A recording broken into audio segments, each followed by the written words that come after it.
Justice.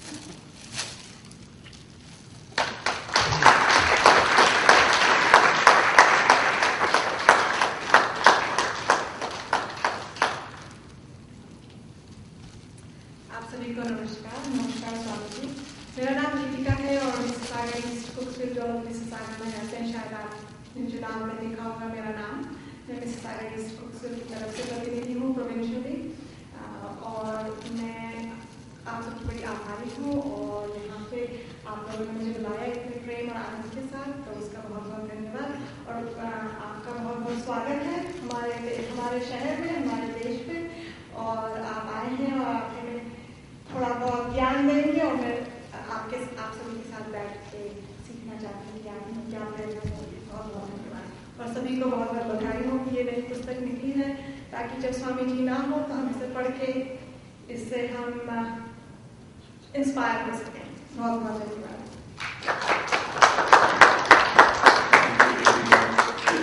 Thank you for coming and releasing the book today. Swami ji,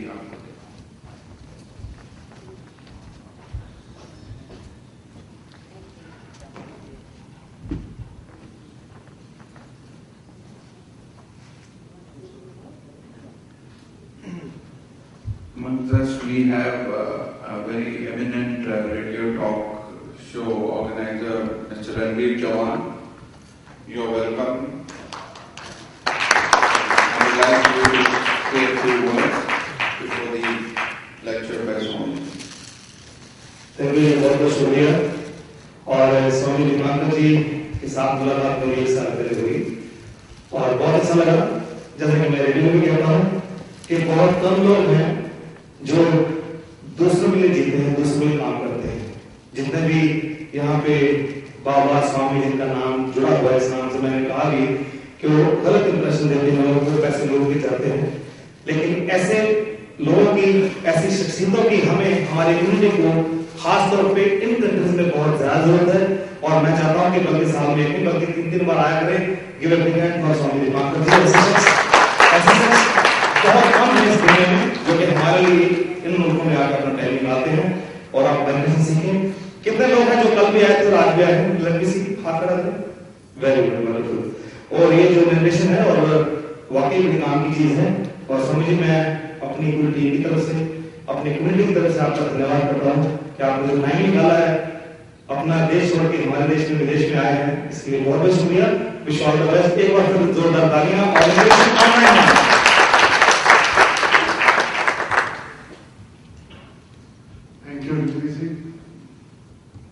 और मैं mic ज्यादा समय न लेता हूँ, गुरुदेव जी से प्रार्थना करूंगा कि आगे की प्रक्रिया धन्यवाद।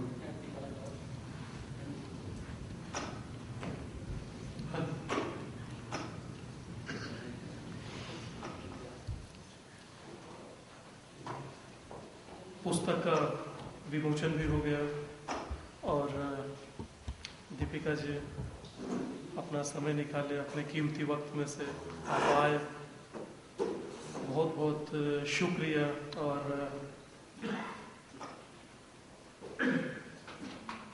कहा जाता है ये कि जिस देश की सियासत आध्यात्म के मद्देनजर चलती है तो निसंदेह उस देश की सियासत का चंद्रमा शुक्ल पक्ष की तरह आसमान पर चमकता है।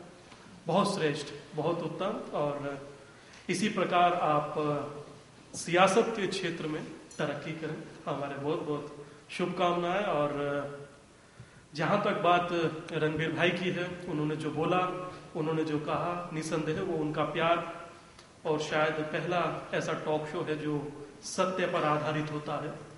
जो होता है वही बोला जाता है। और हमसे भी सभी ने चर्चा किया कि एशियन कनेक्शन ही आपने क्यों चुना। और भी अन्य बहुत से टॉक शो होते हैं, तो हमारा अपना मानना और कहना यह था कि एशियन कनेक्शन वो टॉक शो है, वो वार्तालाप करने का माध्यम है जो वाकई ही किसी संस्कृति को या किसी जमूरियत अवाम को, किसी ऑडियंस को रिप्रेजेंट करता है। हकीकत दुनिया के सामने रखता है और जो सत्यता है वो दुनिया तक पहुंचाता है। और सबसे बड़ी बात यह कि हमारा मीडिया पार्टनर भी है। तो ये महत्वपूर्ण है कि जब साथ मिलता है किसी का तो मंजिलें बहुत आसान हो जाती हैं और हकीकत में इंसान मंजिल को जल्द से जल्द अचीव कर लेता है, पा लेता है। बहुत से लोग यहां आए और आकर के गए। उन लोगों ने धन तो कमाया होगा, नो डाउट, पर हमें खुशी इस बात की है कि हम आप सबका प्यार कमा कर जाएंगे। वो प्यार जो हमेशा हमारे साथ रहेगा। कहा यह जाता है कि प्यार एक ऐसी मुद्रा है जो कभी खत्म नहीं होता। वो व्यवसाय नहीं है, वो जीवन जीने की कला है। धन की लिमिट है कि वो कुछ क्षण बाद समाप्त हो जाएगा, पर प्यार की लिमिट है कि वो कुछ क्षण क्या जिंदगी भर भी समाप्त नहीं होगा।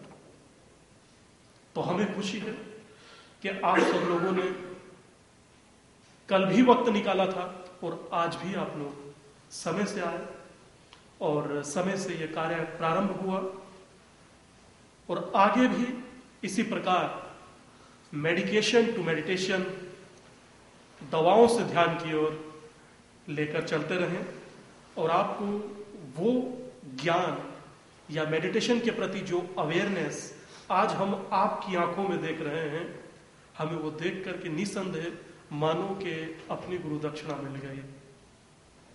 और आगे भी यही चाहेंगे कि इसी प्रकार आप सब लोगों का प्यार और साथ मिलता रहे और हम इस उत्सव को इसी तरह मनाते रहें और कुछ अच्छा और बेहतर आप सब लोगों के लिए करते रहें। तो खैर, मेडिटेशन की प्रथम विधि को प्रारंभ करते हैं। उससे पहले कि कल की विधि जान ली जाए कि कल क्या क्या रहा था। कि कोई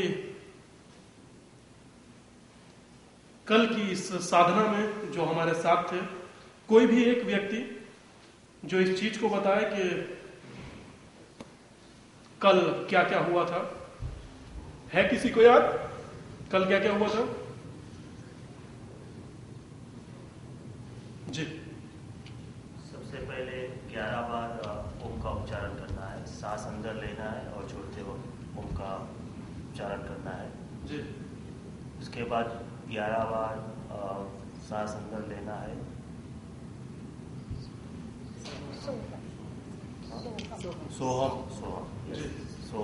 सोहम करके छोड़ना है।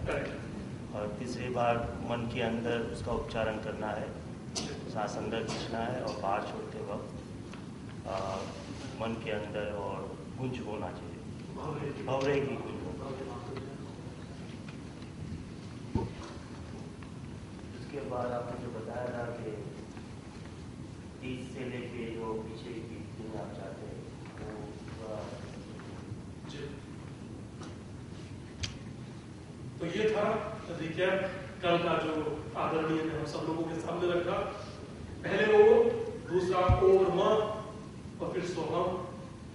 एक भंवरे की गुंजन में था जो मात्र श्वास खींचकर कुछ इस टाइप से करना था। उसके बाद ब्रह्मनाद, वो ब्रह्मनाद जो हम लोगों के भीतर है। कहा यह जाता है कि नाद से, स्वर से आध्यात्म का पुराना एक रिश्ता रहा है, परंतु ये वो धर्म है जिसका धर्म मात्र इंसानियत है और वो इंसानियत जो हम लोगों के दिल में धड़कन बनकर रखती है। कभी किसी को दुखी देखते हैं तो हम लोगों को लगता है कि शायद हमको इसकी हेल्प करनी चाहिए। ये हम लोगों की एक सोच है, विजन है। ये अपने लिए ही नहीं, अपनों के लिए भी जीना चाहिए। उसके बाद ब्रह्मनाद हुआ था जो कि स्वयं के नाद को सुनने की एक कला है। आज उस आगे का सफर हम लोग तय करेंगे। जैसे कि आज इस पुस्तक का विमोचन हुआ जिसका नाम है अनहद नाद। इसका भी नाम ध्वनि पर आधारित है क्योंकि मेडिटेशन में ध्वनि का बड़ा महत्व है। अनहद नाद, शून्य की ध्वनि, मतलब जब शून्य होता है, एकांत होता है, तो उस एकांत की भी ध्वनि होती है। कहते हैं ना कि सन्नाटा है, सन्नाटे में आवाज आती रहती है, तो वो भी एक ध्वनि है जो हम लोगों के भीतर है, हम लोगों के साथ है। ध्वनि मतलब मान लीजिए कि इंसान की जो बॉडी है उसके अंदर जो आत्मा है, उस आत्मा का नाम ध्वनि है। बड़ा रिलैक्स करती है शरीर को, बड़ा सुकून देती है। आज हम लोग उससे आगे बढ़ेंगे और जो हम लोग ध्यान करेंगे, लोटस मेडिटेशन, कमल पर ध्यान। और ये मात्र हम अपने घर पर कर सकते हैं। वैसे कहा यह जाता है कि हम लोग किसी सरोवर के पास जाएं, किसी झरना या कभी कोई ऐसा नदी हो जिसमें गुलाब लगा हो, हम लोग वहां जाकर के इसको कर सकते हैं। परंतु हम लोग इस समय में जब काफी हाईटेक रहता